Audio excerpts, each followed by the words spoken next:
Welcome to our discussion on contemporary Cambodia. Let's dive into the many layers of history, politics, and culture that make Cambodia such a fascinating case. Absolutely. There's so much depth, from its turbulent past, colonial legacies, and even the interplay of traditional and modern influences. Yep. Right? It's like Cambodia has been through, so many phases: colonialism, war, genocide, and heavy foreign intervention. And yet today it remains a paradoxical blend of beauty and unresolved trauma. Mm-hmm. And that duality is really compelling. The narrative shows both the scars of its past and the resilience of its people. It's almost poetic, isn't it? Exactly. What I find striking is how the collection organizes these thoughts into 5 main sections: political and economic tensions, rural developments, urban conflicts, social processes, and cultural currents. Each speaks to a different facet of societal change. Yeah, it's like they're mapping the entire socioeconomic and cultural anatomy of the country. It provides a smart framework to understand the complexities, right? Right. And consider the front cover choice. Instead of the usual juxtaposition of modern high-rises against, say, traditional street scenes, they selected this image of a family around a fire in a village. It's meant to evoke both warmth and the darker shadows of history. I love that. It prompts the reader to ask, why that image? It's symbolic and almost deliberately ambiguous, resonating with that notion of beauty coexisting with haunting memories. Exactly.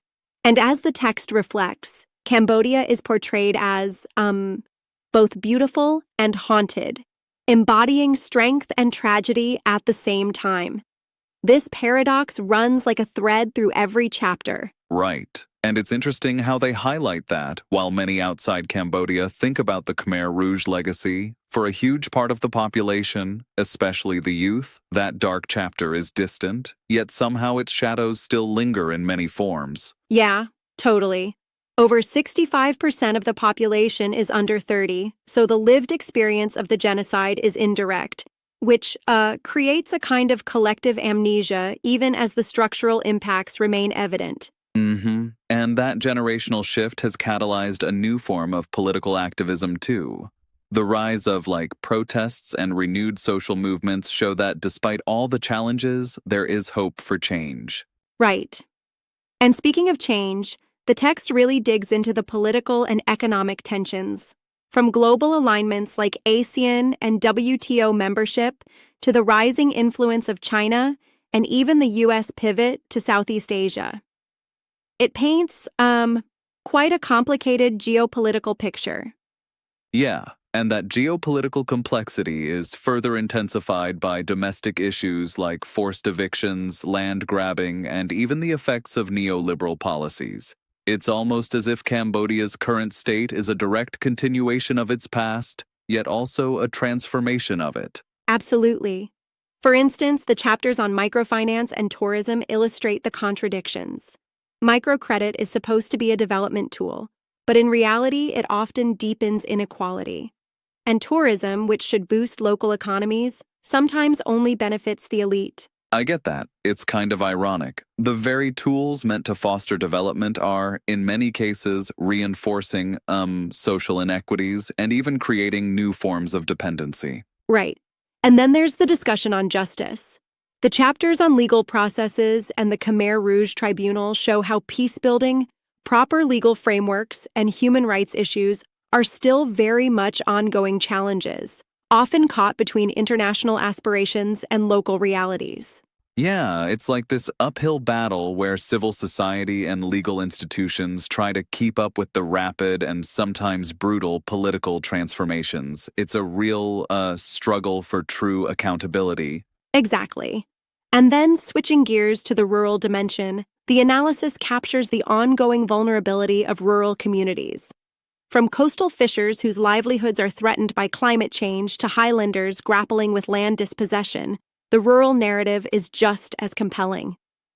True, and it's fascinating how rural developments aren't isolated. They reflect broader processes like global capitalism, where, local peoples are caught in these large-scale forces, like land being taken over by extractive industries. Yes, and that really segues into the urban conflicts chapter.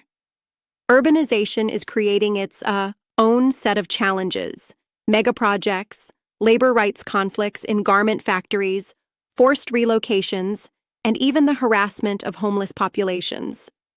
All these mirror the rapid transformation of Phnom Penh.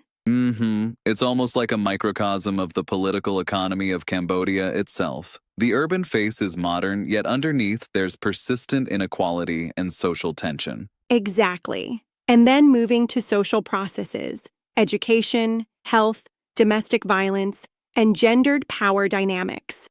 The narrative really lays bare how everyday life is influenced by these larger economic and political upheavals. Right, and it's really eye-opening to see how health inequities, for instance, are so geographically determined. Rural areas and urban areas have stark differences in access to quality care, which only compounds the existing social inequalities. Yes, and then there's the critical focus on gender, with discussions of violence against women, the shifting roles of women in politics and social activism, and even the problematic and often exploitative nature of sex work and trafficking.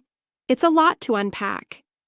I agree. It kind of reminds us that progress isn't linear. There's advancement in some areas, yet the old issues persist, sometimes in new forms. It's a constant balancing act. Right.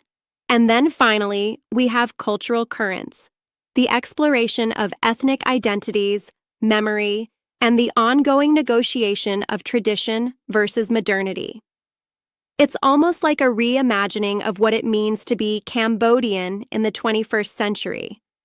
Yeah, that part really resonated with me. The discussion on memorializing the Khmer Rouge legacy in only a few sites versus recognizing all unmarked violence sites shows how selective memory shapes national identity. Exactly. And the debates around traditional music, visual art, and even volunteer tourism add another layer. These cultural expressions are at once a claim to authenticity and a negotiation with modern global influences. Although I must challenge a point here. Sometimes it seems like the tension between preserving tradition and embracing modernity might be overstated. Isn't there also a vibrant blending of both rather than a strict dichotomy? That's a fair critique.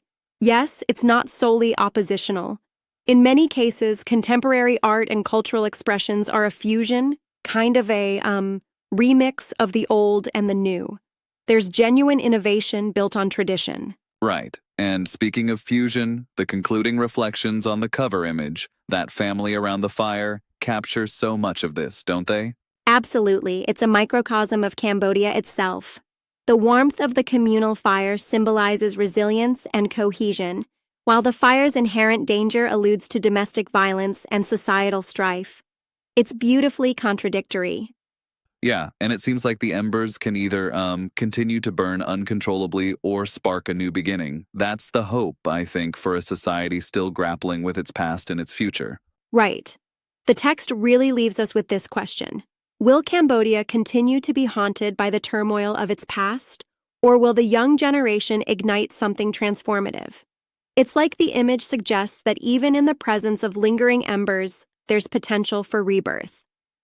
Exactly, and that's what makes this exploration so engaging. Despite the myriad challenges, inequality, political strife, environmental risks, there's an undercurrent of hope driven by, the emerging voices of a new generation. Right. And the layered narratives across political, rural, urban, social, and cultural dimensions all interconnect to give us a, multifaceted picture of modern Cambodia. It's not just a country defined by its past, but by a dynamic present full of contradictions. Absolutely. And it's clear that while the past cannot be ignored, the way forward is in embracing these ambiguities and, using them as a foundation for change. Yes. From land rights struggles to the evolving political landscape, every chapter invites us to question how global and local forces interact. Whether it's neoliberal policies or preservation of heritage, Each issue is interdependent. And that really underscores the importance of contextualizing development, doesn't it? It's not just about economic growth, but about social justice, cultural identity, and environmental sustainability. Exactly. It's a holistic view of development, one that recognizes that growth must be human-centered. And in Cambodia, that means reconciling its historic tragedies with present-day aspirations. It's quite the balancing act, and it sets the stage for ongoing debates about justice, rights, and what it means to belong in a rapidly transforming society. Right? And as we consider this rich tapestry of challenges and opportunities, it's clear that the future of Cambodia will be shaped by the interplay between its haunting past and its ambitious present. Well said. It's like the embers might still be there, but they can also serve as the spark for renewal and social change if they're nurtured in the right way. Absolutely. And that's the promise we hold on to as we continue to observe and learn from Cambodia's intricate journey, where complexity, contradiction, and resilience all coalesce into the story of a nation in transition. Agreed. And thanks for walking through these layers with me today. It's been an enlightening conversation that really underscores how, even in tumult, there's opportunity for a new dawn. Indeed. Keep that spirit alive, and let's continue to explore such rich narratives. Thanks for tuning in. Thanks for the conversation. Until next time.